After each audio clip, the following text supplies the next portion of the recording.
Thank you for coming out. My name's Niall with Island View Land Management. I'm working on behalf of the proponent Gain Group of Companies on the OCP amendment, rezoning, and development permit application for the properties located here at Oak and Cloverdale and on Blanchard. Today we'll go through the submission, introduce the members of the companies that are working on the project, provide some background and how we got here today, give a little bit of project campus context and the planning inputs, combine those two words for how we kind of assess this land and property, the principles behind it. As well, I fully acknowledge that in going from a 8 to 12 story designation under the current Saanich OCP to a 24 and 22 or 23 and 21, depending on how you interpret it, which I'll get into, height change. We get that that is a change within the OCP, and like anything, the impetus is on us to define and explain why that is the case. And so I will go into the rationale for that request. We'll go through the site plan, and finally, I'll also include our community amenity proposal that we have before the district to date. Of course, we'll acknowledge initially that the subject properties are within the district of Saanich and on the traditional territories of the Lekwungen-speaking peoples, specifically Songhees and Esquimalt nations. So again, introducing the team that's working on this. The property itself is owned outright by the Gain Group of Companies. They are both BC based, and they have office as a larger company, Awen Group, in Ontario. They are a Canadian company. They've been around for over 3 decades. And in Ontario, they have done a lot of these mixed-use multifamily residential projects. This would be the first residential building in BC that they've worked on a proposal for. Included in that, we have WA Architects as the lead coordinating consultant, Ladder Landscape Architect, a local BC landscape architecture firm, myself with Island View Land Management, and then on the technical side, we have Watt Consulting Group on the transportation, Avalon Mechanical, Jay Anderson, our civil engineers and surveyors. We also work with Risic Geotechnical and Skyline Engineering to work on the inputs for site feasibility, specifically around some of the ground conditions and ensuring that we have a practical build for the tower. And Mahalan and Parker is a land economist firm.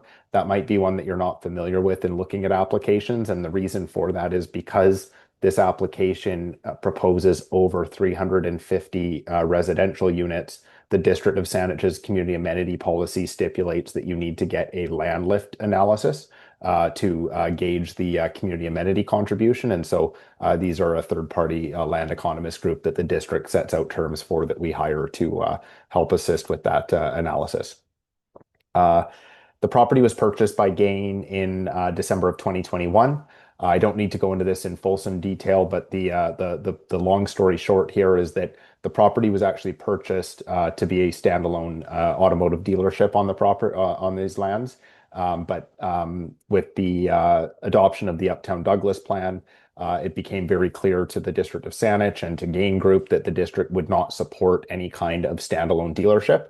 And this property was designed to be a Mercedes dealership, which does not support housing above it. So we got into this crux where Mercedes said, no, we're not entering into a contract with you if you have housing above.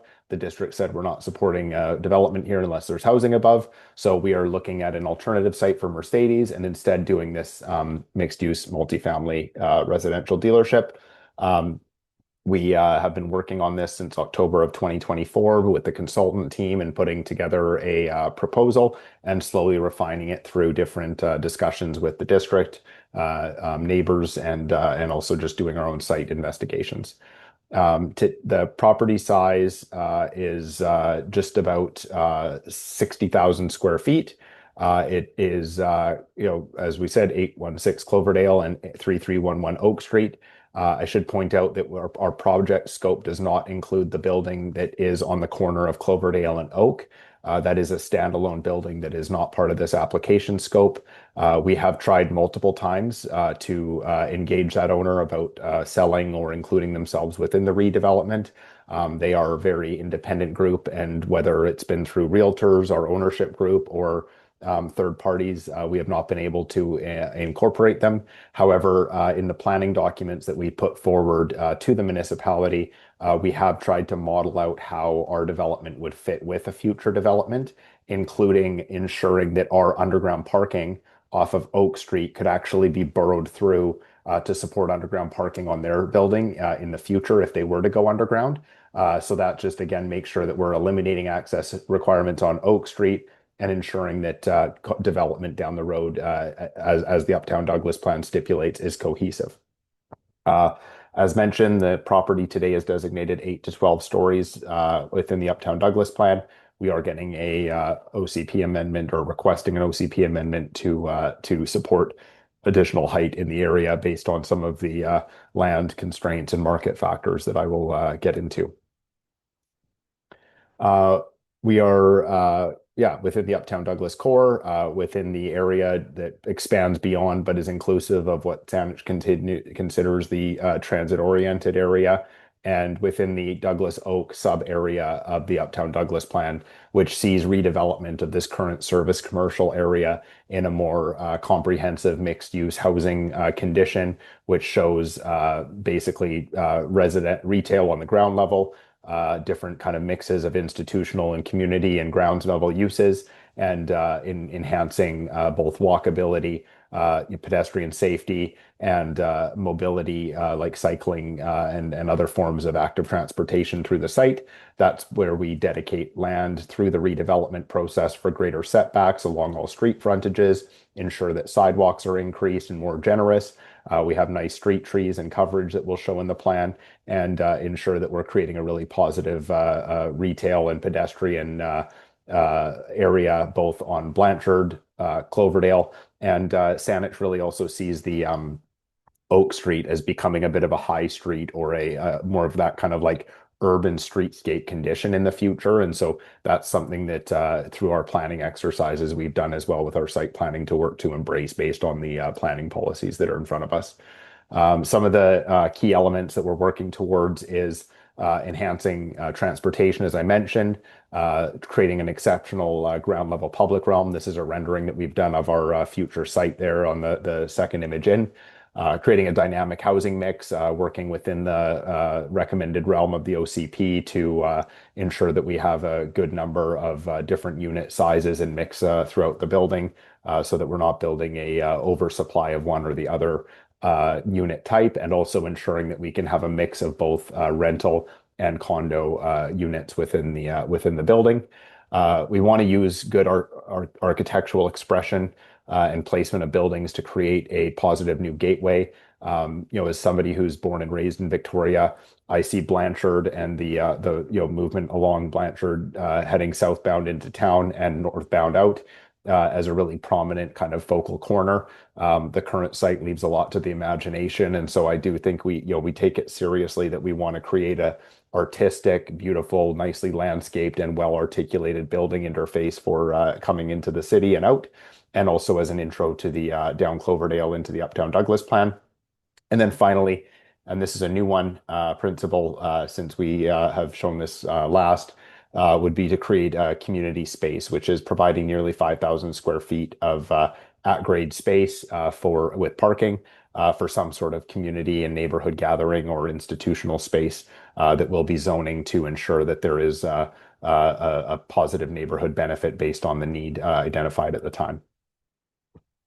Again, we have the official community plan, broad picture in the dark red area of the map, showing up to 24 stories. However, which is what we're doing, but then when we get into the more granularity of the Uptown Douglas plan, this is not an area that supports up to 24 stories, and that is where we're requesting an OCP amendment. The key impacts for that is planning objectives, ensuring that we're still articulating the tower and placing building form and expression in ways that creates a positive interface and public realm. There's the economic feasibility, which is the fact that we have a economic analysis by Mulholland Parker that basically states that if we were to build the buildings at the height stipulated, for instance, 12 stories, even at the maximum within this area, the the land value would be worth less today than it is in its current form of just a single level building. The economics around building, there's a reason why we don't see a lot of 12-story or 8-story concrete buildings. It's just simply with the soil conditions that we have, which hits on the next point, the structural viability, as well as the sheer cost of structural building inputs, such as the cores, the concrete, the foundations and forms. Buildings only are viable at a 6-story wood frame level or going effectively above 18 or 21 stories for the kind of economies of scale that you can get, which is what the economic analysis has concluded as well. And I know this is me saying it as the applicant, so I'm sure you're saying, yeah, right, you just want more density, more units. I'm happy to share this analysis with anybody. It's done on through a very kind of open book pro forma analysis, and it's actually done to the very terms that the District of Saanich sets out for their amenity analysis. The last one is energy efficiency. Again, 12-story building envelopes are less efficient, and the quality of heating and cooling systems increase dramatically when you're looking at 20 stories or above.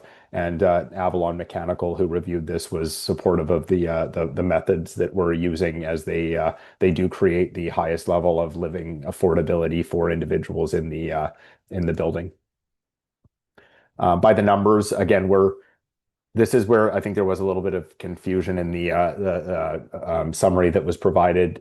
So I apologize for that. Is that building A, the one on Blanchard and Cloverdale, is 23 stories. It's been 23 stories the whole time in this proposal. The difference is because we have an amenity roof deck on the upper floor with a elevator vestibule to get there, Saanich calls it 24 stories, but there's 23 stories of living space and effectable habitable building.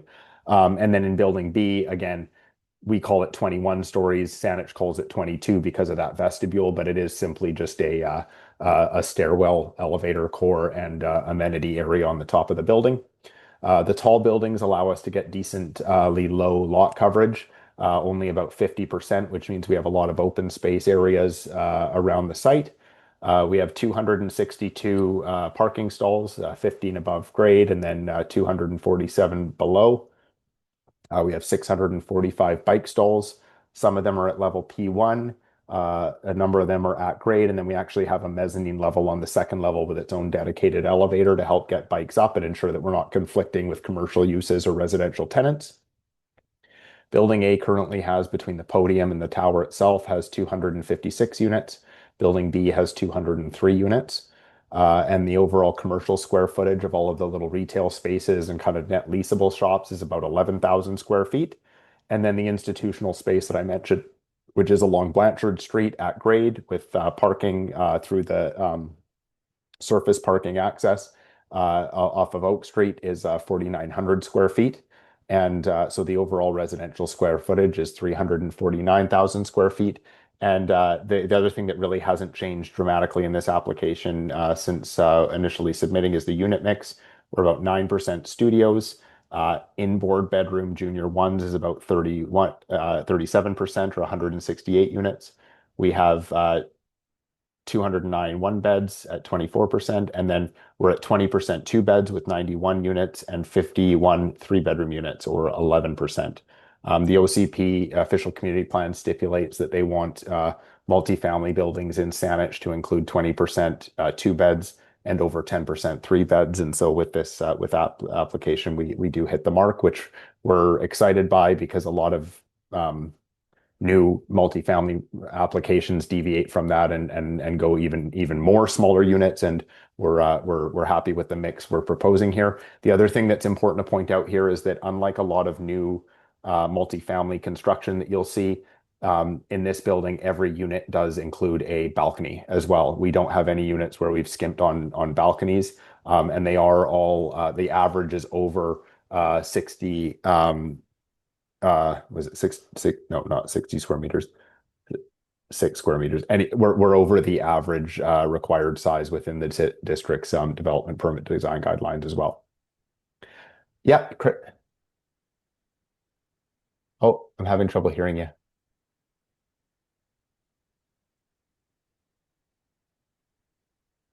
Can't hear you, Chris.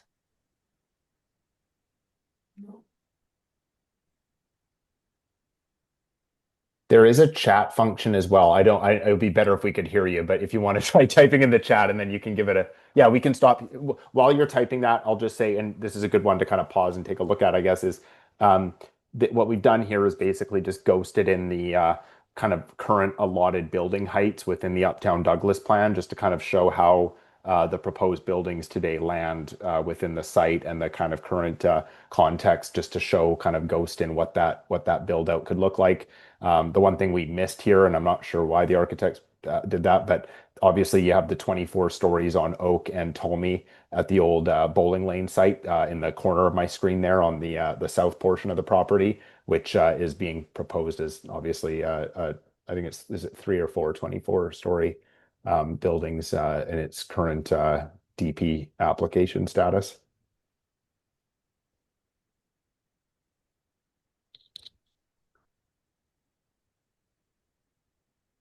Do you want me to keep going, Chris, or are you typing?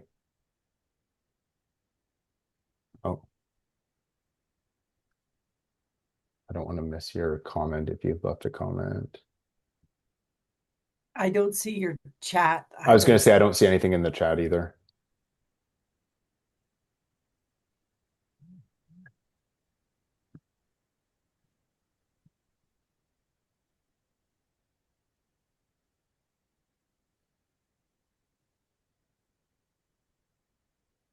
Oh,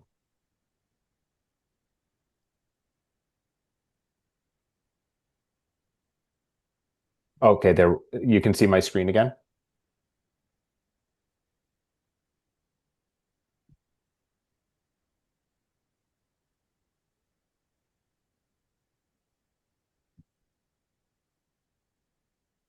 All right, 1 second.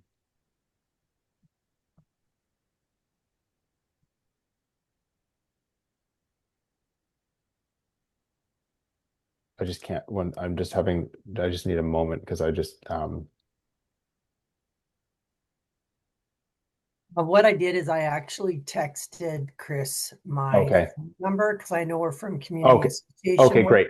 Thank So you. she could phone me and I could put the voice on the Okay. microphone if she wants. Can you see my screen okay still?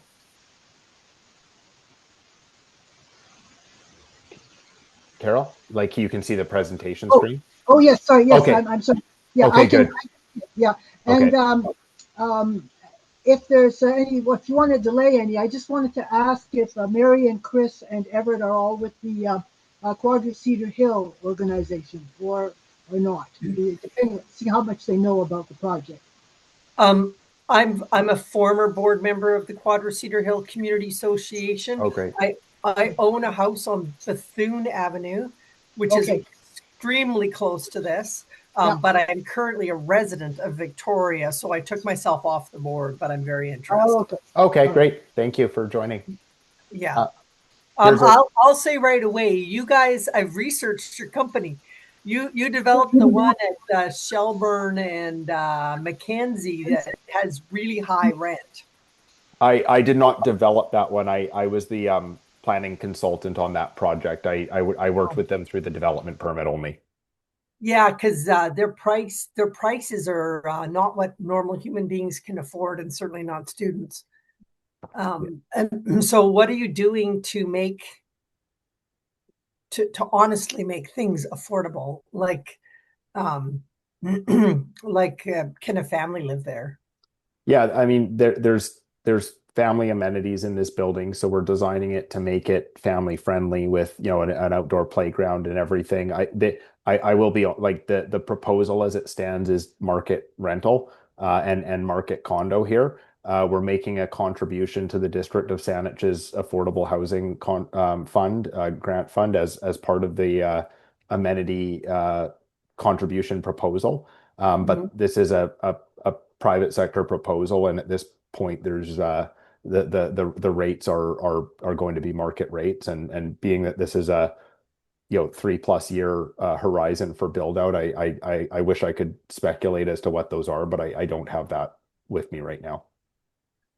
Yeah. I really support the height. I'm not sure whether Chris and Carol feel the same way, but it's nowhere near any single family houses. Correct. Right. Yeah. And certainly I live on Bethune, which is really close, but I've got that big monster government building really close to my Yes. house. Yeah. So Yeah. that's a really dead corner with nothing much happening. And it'd be nice to see it brought to life. Well, And it's I'll really keep, close to bike lanes and yeah, buses and it's got a stuff. lot going for it. Why don't, can I, I'll keep going through and then we can chat Yeah. about the amenity package and stuff. No, but I appreciate this. And these are all, it's good feedback. I also, for whatever reason, when I flipped off and then back on presentation mode, I can't see you all anymore. I can just see my screen presenting. So like what's happening now, if you have questions or anything, please just jump in and start chatting. And I'm happy to go that way.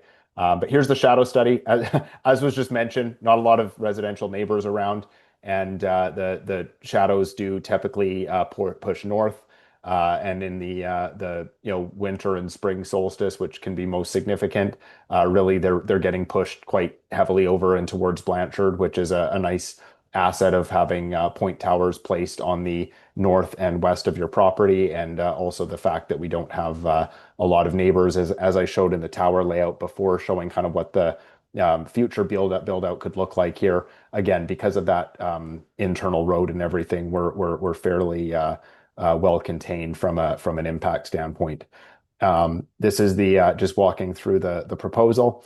Here's the P2 underground parking area, showing the different cores and exiting areas and the general parking layout. 139 stalls at P2. P1 is to our right with our additional 108 stalls. Some of these underground would be visitor and commercial, and then the about 40 of them, and then the remaining 60 would be residential. Not quite sure where the gate would land yet, but you can see we've got a nice stacking of columns to kind of pick and choose based on where it best lays out for safety and proximity. And then you can also see that we're using the um, uh, southern portion of the parkade for some substantial bike stall parking as well there. And then you can see here there's a note on the on P1 right near the where the water entry room is at the bottom of the ramp. And again, that's that P1 parking level that could get pushed through to the neighbor's orphan property to ensure that we're not creating a dead zone or a property that's not developable down the road. Here's our site plan for the property. So you can see the corner of Blanchard and Cloverdale. We have beautiful landscaping, nice swirly patio pavers with some good areas for seating, art installation. These aren't just seats that are, you have to be a commercial customer. These are areas of refuge, places where people can safely move through the site, meander down the pedestrian pathway, and get safe access through our site onto Oak Street. We're going to have generous lighting there. It's nice and removed from any vehicle interruption and our ramp. As well, it provides safe access to a number of both internal and external residential lobbies. And then, as you can see, we have this nice breezeway along Blanchard Street that also pulls you in. We have a loading bay there that would work to ensure that we have for a myriad of uses, as well as garbage collection, that there's safe, out of the way, kind of choreography area. As well, this is where that neighborhood community space would be proposed at about 4,900 square feet. And then around it, we've wrapped the building in commercial spaces to make sure that Oak Street, Blanchard, and Cloverdale all have really nice, exciting frontage. And our drive aisle and everything that's less vibrant is tucked away in the back. We've also pushed the drive aisle as far north as possible so that it's not creating a heavy interruption anyway along Oak Street. As well, we wanted to ensure that we had as much commercial space along Oak Street to begin that kind of public realm and that high street corner that Saanich is after. I should also add that as part of our community amenity proposal, this is a great image to kind of land on. We have done we're working with both Lekwungen nations, so both Esquimalt and Songhees, looking to identify one or more artists that would be able to assist us in doing some placemaking art, like First Peoples art around the property, maybe a mural along that pedestrian pathway, and using some of those plaza spaces for some creative placemaking. And as was mentioned, because this is a nice prominent corner, we wanted to ensure that there was some good art captured in the space as well. Here we are again. This is the same plan, just looking at it with the landscape standpoint. So you can see kind of some precedent images here with the pavers, nice big shoulders, protected bike rooms indoors, innovative stormwater management, and creating those nice refuge and seating areas and pathways for residents throughout the property. And of course, we'll make sure that when we do have these side areas, side yards along the property with pathways, we want to ensure that there's adequate lighting as well to make sure it's safe for residents at different times of the day. So some nice down lighting there. Here's the podiums of both building A and building B. So that's level 3 and 4. And then level 5, it shrinks a little bit and goes up to this is the level right above the first level of podium. And then from here, you can see we have a fifth floor, or sorry, a level 6 podium deck plan with the outdoor areas. So one is like a little residential amenity gathering area with outdoor barbecue and seating on the building B side. And then on building A, we've got some raised planters for neighborhood like gardens, some more seating and outdoor gathering space. And then the other thing that we've included here is that's the outdoor playground. The one thing you'll notice too is if you go back to the site plan, you'll see that there's a core and elevator that's located in that community amenity area that we've put on the ground level. So what that means is that we have the option to actually create a private elevator that would take you from the community area up into this sixth floor podium, so that if in the event that that community amenity space was used as a daycare, you've got access to the playground space that could be then coupled as both a tenant amenity during certain hours of the day and a daycare amenity during other hours of the day. I don't know if daycare is going to be the use that we end up looking at for this space, but we wanted to program that possibility and ensure that we would meet the island health standards for ECE requirements for those outdoor spaces. And then, of course, you can see our level 22 and 24 roof deck plans as well.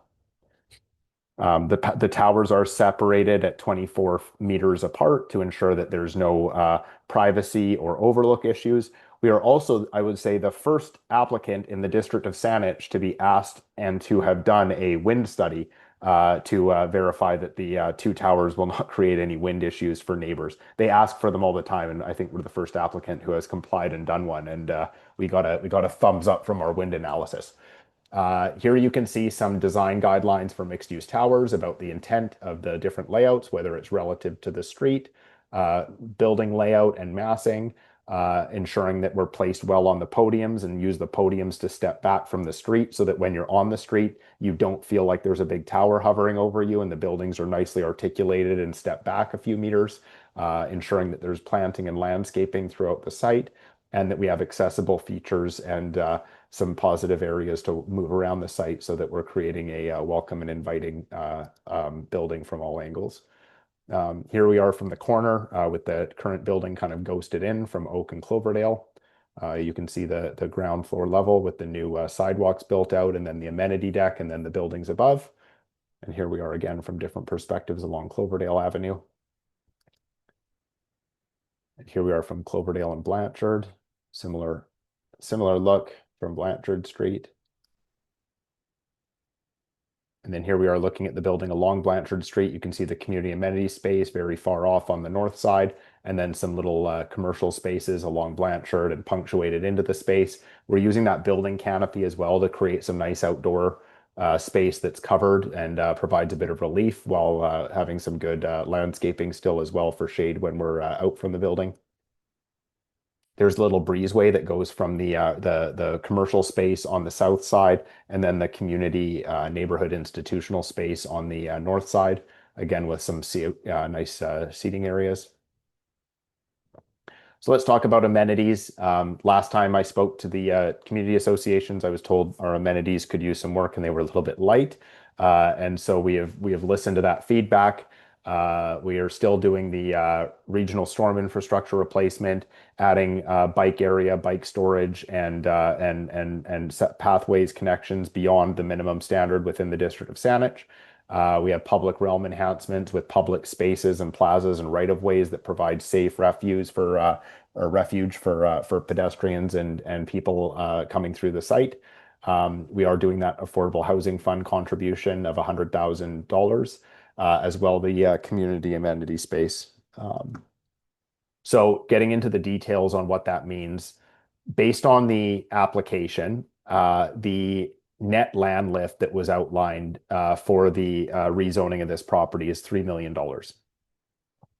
The District of Saanich policy stipulates that we need to provide a minimum community amenity contribution for this project at $572,000.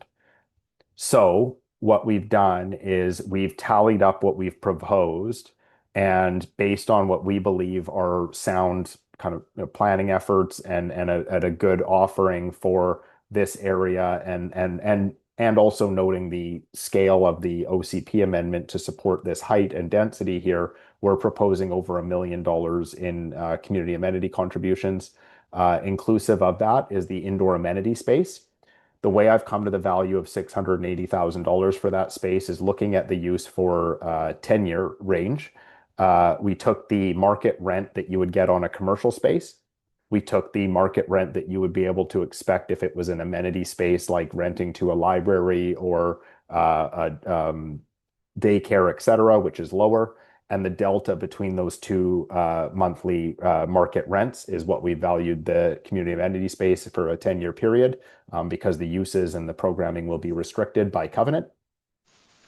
Coast Salish art, $150,000 is the number that we've been talking about with Songhees and Esquimalt Nation for art installations in the public area around the project. Could be more once we start working directly with artists, but that's the kind of amount that we've started with. The public plaza space, as far as the extra street furniture and landscaping and right-of-way areas within our property, has been budgeted at $74,000. As mentioned, we have $100,000 in the affordable housing fund. And then this one is an important item to discuss because it is a main driver for the economic feasibility of this project. We are doing a $2.5 million storm upgrade for regional storm infrastructure that runs from Blanchard Street to Oak Street along Cloverdale. It's currently a culvert that is on our property, and in order to accommodate the parkade and the rest of the building, we do have to relocate this. That cost is going to be about $2 million above and beyond what a typical development would need to contribute in order to support the broader region. There's no development. There's no. Can I just stop you for a second there? So, what portion of that is the DCC? None. It's not a DCC project. Okay, so what are you paying DCCs on then? Well, we would pay the typical DCC amount that would just go into the general DCC funds for the district. Okay. DCC. So in order to get credit for a DCC payment, because that's a good question, they collect development cost charges for storm improvements, but this improvement, even though it does benefit all of Cloverdale and all the sites off of Cloverdale, it is not considered, like it was not included in their list of approved projects. So basically the point I wanted to make here is, even though the district doesn't call this an amenity, it's important not to over stipulate the fact that we're doing a $2.5 million storm project, and if our development was just doing the work that benefited our development, it would cost about $500,000. The additional $200,000 is work that benefits the entire region that we have to do, to Saanich's words, is kind of the cost of doing business, which I guess is fair, but there's no way for us to capture that as a development charge or anything else. So I did want to have it stipulated in here just so you didn't think we were just doing this large OCP amendment rezoning project and running away with a massive lift. There are substantial regional project costs to this project that really hamper and challenge the viability, which is why we are a bit heavy on the residential component. So all of the amenities pertain directly to your property, except for the part which will impact the storm upgrade for some of the surrounding streets. That's correct. I mean, the Affordable Housing Fund is cash in lieu to a district fund, but Yeah, yes. yeah, I know. The Affordable Fund is something that we have to deal with Saanich. That's their decision. Yeah. Well, we can argue with them. But so I just want to make sure that I understand. Yeah, they're all project Yeah. like, site improvements basically. And the land lift was for the entire property. Yes, it's The for, land, so yeah, so I know if based on the district's community amenity contribution policy, and I know you asked this question earlier, Carol, is that like there's typically a diminished requirement for um rental units that they pay either nothing or much less than a condo development. the answer is nothing right now. Yeah. Any project containing fitting meeting the requirements for Yeah. the long-term rental, they pay zero CACs. It, So it, they, yeah. So unless you're over 350 units, in which case the value in gain of land value through the rezoning, uh-huh. it factors in that benefit of building a rental just like it does a condo. The condo units might be worth a little bit more. In today's market, they're not worth a lot more, but it does, like the rental value that we've proposed for unit A does create a commensurate value that totals part of that $3 million lift that we then need to piece a amenity contribution off of. So the 572,000 that Saanich said, did they break that down for you and say what that was based on? Because I'm not really sure that I understand how they're applying policy 5-10-2. There's a land lift requirement in the Uptown Douglas plan, but that's not the direction that Saanich is moving anymore. So for my own sake, I'm just trying to understand what Yeah. they have asked you to do when all of this is changing now. What I don't. Yeah, what I would propose doing is as a follow-up to this meeting, I will um, I will send you the uh, community amenity policy. It's separate from the Uptown Douglas policy, and it's used across the board, and that shows the required provisions for well, every project, but it actually has a specific appendix with the like the Okay. methodology that needs to be required for those third-party consultants when they do a land lift analysis. That sounds good. Thank you Yeah. for that. Yeah, I've made a note of that, and I'll send you that link afterwards. Okay. I'll let somebody else ask questions. I haven't said too many. Somebody else questions. Oh, Chris, you're on mute. Do you want me to try to?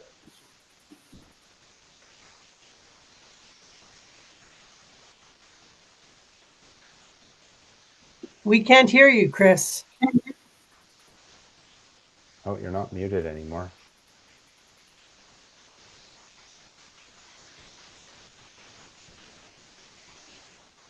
Is that thing plugged in?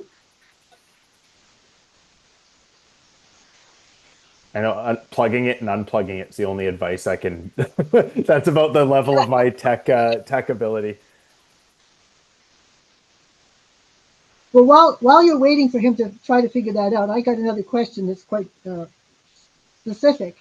Mhm. Have you got a draft of what your site-specific zone is going to be looking like, your zoning application? Because one of the things that Saanich leaves out all the time is including liquor licenses. Now, at this point, you have no reason for that. But let's say you decided at some point in the future that it should be a restaurant with a liquor Yeah. license. It's one of your things. So it just makes a lot of sense to get that included as one of your basic tenants because we've talked about that in the past, how we're trying to make this area of Saanich an inclusive place for Yeah. all sorts of people. I So think anyway, just that's good what, feedback. And to answer your question, no, we haven't seen a zone as of yet.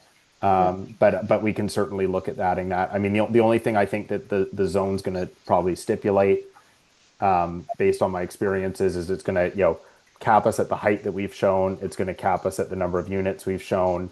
And then I think it's probably going to say you need to have a minimum community space of X number of meters. That 5,000 or 4,900 we talked about, that will Yeah, really restrict the uses there to ensure that it's not market stuff, right? Like they're going to want, daycare, art yeah, yeah, gallery, all yeah. those institutional like P1, P2 uses. And then um, yeah, when we talk about potential commercial amenities in the area, yeah, I like go for like especially with the outdoor seating and stuff that we've programmed along the street. Like if we can have nice restaurants or cafes or something like that, I think that that's a it's an asset for the proposal, but it's also a great neighborhood amenity as well. Well, you might want to add neighborhood pub because none of the stuff in that area has that as a designated use. You're not going to hear any complaints from me. Yeah, well, it's something I said before. Why haven't you included it? And I never got an answer. So, The other one that's interesting in Saanich is that they don't, and I don't know why, they also don't defer like in any of these mixed use zones. The other one that's really difficult to find is vets. oh, They okay. don't like that anyway. That's just another one that I've often asked the question about is that it becomes this comprehensive thing, and it's like, why wouldn't we encourage those as kind of a given in most cases? But anyway, a little land use digression.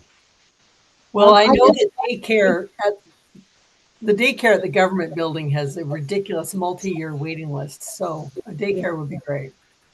Yeah, I look at that as and also just because Blanchard is so central and it's just such a like a hub in that area and there is government office and employment and everything. I agree with you, Mary. I think that it would fit, it would land nicely there. And then I also like, you never want to have like those community amenity or sorry, the building amenities on like the roof decks and everything. Like you want them to be used as much as possible. So if a playground during the day can safely and reasonably be used by a daycare provider, and then in the evenings it's used by the families that happen to live there, I just look at that as a great kind of win-win for that program.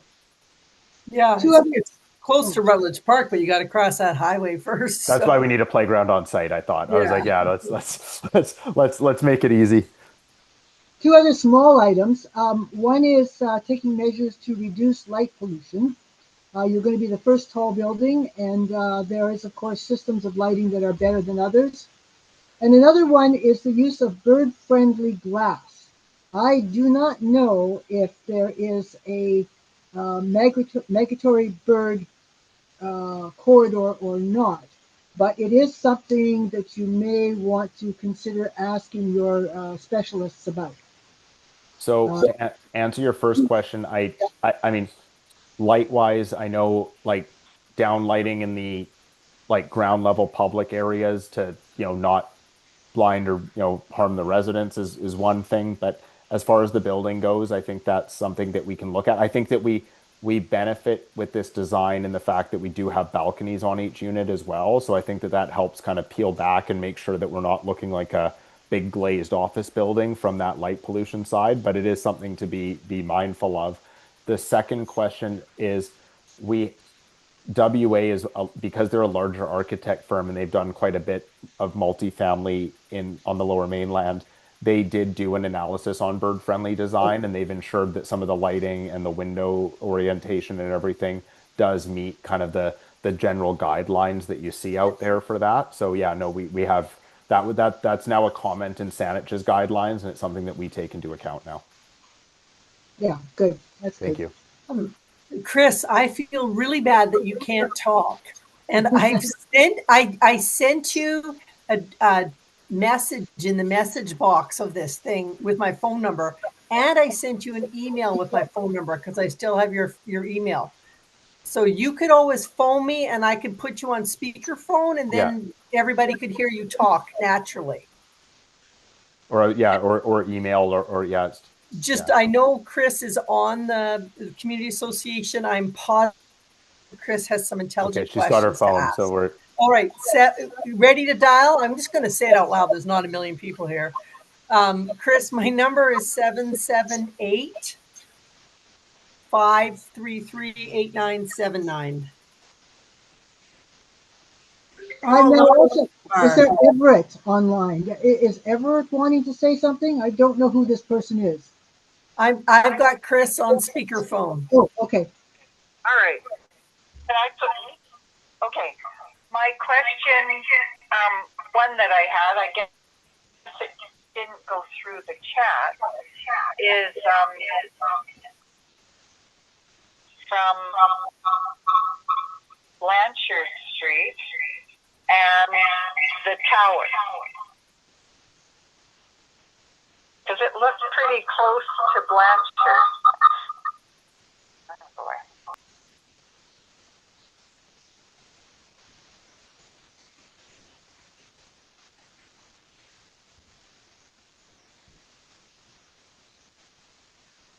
Okay. Did you hear the question? I didn't hear the question because I think the echo from the call then put it on like a loop. So, Mary, you might have to Okay. repeat the question. Okay, her question was, how far is the tower from Blanchard Street? It looks real close. You're on mute, Neil. It would help if I unmuted myself, wouldn't it? Okay, one second. Let's pull it up because I don't know the exact number.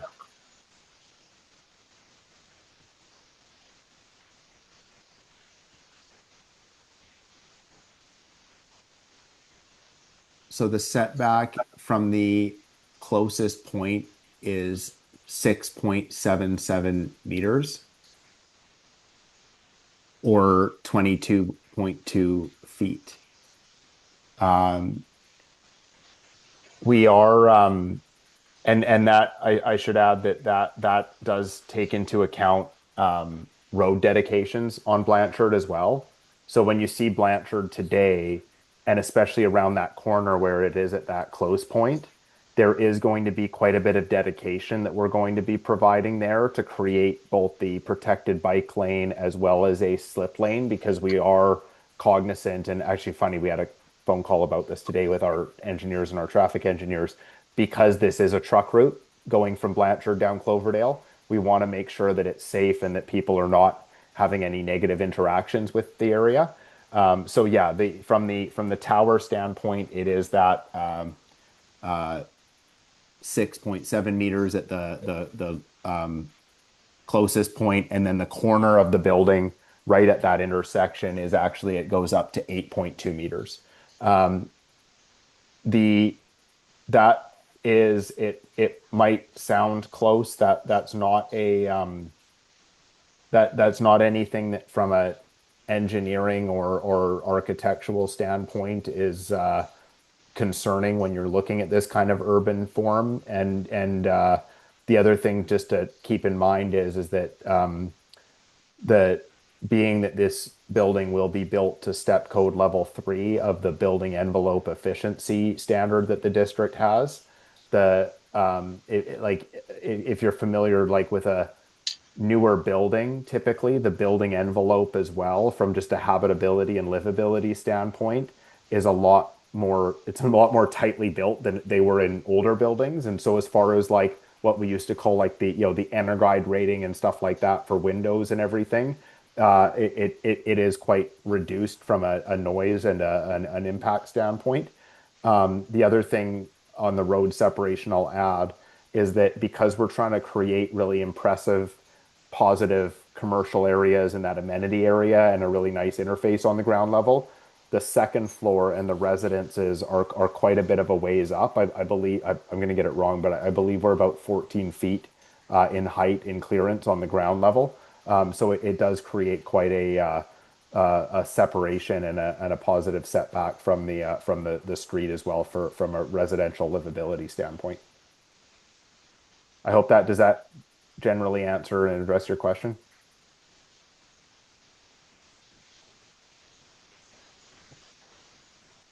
She's nodding her head. Apparently, it seems to be answering the question. Mary's get. Yeah, she said yes. Do you have any other questions or follow-up, Chris?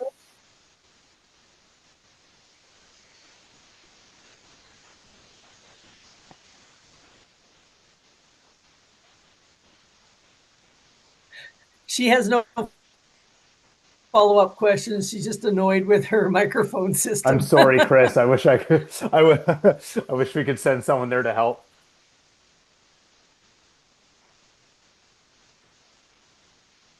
Can we get back to the viability issue that you mentioned? Yeah. I'd like to figure out, first of all, when you're doing the condo sales, will that be advanced sales? Yeah, the condos would a building of this size would require typically anywhere from 40 to 60% of the condo units to be pre-sold. To answer that question though, which that's a really good point. I should have brought this up earlier. In our application, one of the things that we've asked Saanich about is ensuring that the plan is supportive of phasing, because this is a large project and we want to make sure that we don't propose something that gets us out too far over our skis, if you will. What we've done here is the way that this could be phased would be, and this is also slightly a note as well, just understanding that the rental market right now is stronger from a financing and a feasibility standpoint than the condo market, just with the prices and the amount of inventory and the cost to deliver. So the idea here is that you would build the entire two-level underground parkade as your first phase, and then all of building A along Blanchard Street as your second phase, and then which would be a rental. And then building B along Oak Street would be your condo, and that would be your third phase. So the design is intentionally done to try to kind of adapt to and work with the market. And ideally, by the time you're done phase 1 and 2, your third phase, the condo market is looking better. And this is happens to be a great new location with a lovely, neighborhood pub and commercial space, and neighborhood amenity space and everything else going from the first. Now, that So do leads you to build the amenity gets built when phase A gets built? Correct. Yeah, the amenity would, because it's included in the first building, it would be delivered at occupancy of the first building. that leads to the second part of this, which is the parking. There's not enough parking stalls for everybody to have one. Normally, when you build a condo, you either include a parking spot or you offer one for rent or for sale. Yeah. So how does that work? Especially if you're going to build out the rental first, I'm not too sure, because I don't see how I would buy a condo there without a parking spot. Well, I think that because of the size of this, we're gonna have to come up with a we know, obviously, like the one thing that is fixed today is the number of stalls that we will allocate for commercial and visitor, which is 46. Those are surface stalls and then a few of the underground stalls in P1. Beyond that, closer to delivery and closer to delivery of the rental building, there would have to be an analysis done on the number of parking stalls that can be allocated to still provide feasible marketing and marketability of the condo building. The entire parking, with the exception of the commercial and visitor, would be intended to be decoupled. That's a recommendation from our parking analysis. And so the ability to rent and or sell parking stalls to residential individuals, whether they're tenants or condo purchasers, would be a decision down the road, no pun intended. But obviously, I take your point that we're not, because this is still comprehensive, even if it's done in phases. We're going to have to be smart about the fact of not over parking the rental aspect and being discerning about tenants on the rental side, so that the condo is not stifled by a lack of parking and affects the marketability of it. But in these rental projects and condo projects, being clear, communicating transparently about what parking is or isn't available. And then the other thing is that part of the new requirements from the District of Saanich, in addition to the massive provision of more than one bike stall per unit, is also the provision of transit passes for residents, which is what we've opted for as part of this package as well. That if you're a resident here, condo or rental, you will be provided with a BC Transit pass as part of your package in living here. Okay, that because I was trying to calculate it on saying perhaps 75% of your condo owners would want a car Yeah. stall. I don't know if that's a Yeah. reasonable expectation or not, but it presents problems which are not caused by you, but caused by Saanich, because Saanich has said you can have any amount of parking you want. Yeah. I'm just looking at the feasibility in the future, and well, I don't want your project to fail. No, I appreciate that. The other thing you'll notice too is in the if we I didn't show it specifically in this PowerPoint just because there's too many ways to break it all down. But if you look at the layout of units in building A versus building B, for this reason, the units on the rental portion are a bit more like there's more one bedrooms and juniors than Okay. the condo building, because Yeah. those one bedrooms and juniors from our parking study and from market experience they're less likely to be car dependent. Yeah. Therefore, it's a safer way to break that down in the way that you've just mentioned. Yeah. So do you have any kind of a study that suggests how many of the condo owners will want a parking stall? There's general numbers put in the parking traffic impact assessment that we provided. Okay. Carol, Chris wants to ask a question. Yes, sorry, Chris. I see you've been patiently waiting there. Thank you.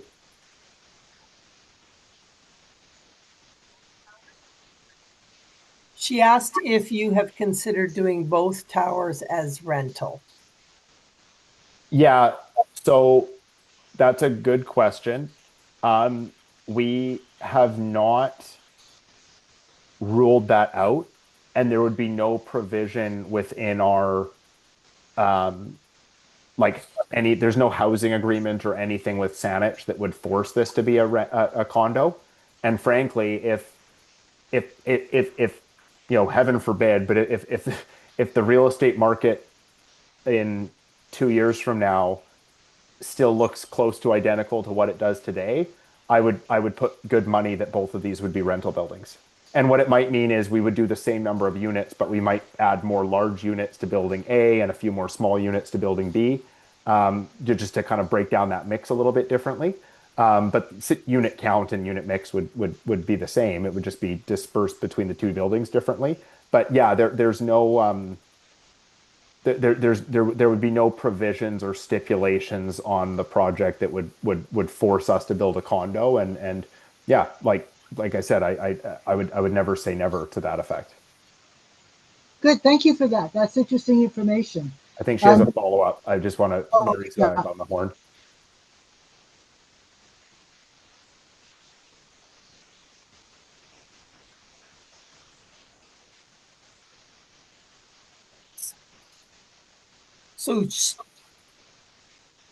So she was just clarifying that you can still change as you go because building B doesn't happen till phase 3. Correct. I mean, there's a very limited, narrow possibility that, maybe in 3 years from now, the market is going gangbusters and we build all out at once. But again, if that's going, then building B is probably condos, right? So again, it allows for that possibility to kind of change based on what the market's doing at that time. But yeah, building A is definitively a rental. Thank you. I'm just going to say one thing. There's a very low turnout at this, and we're all familiar with each other. So I'm wondering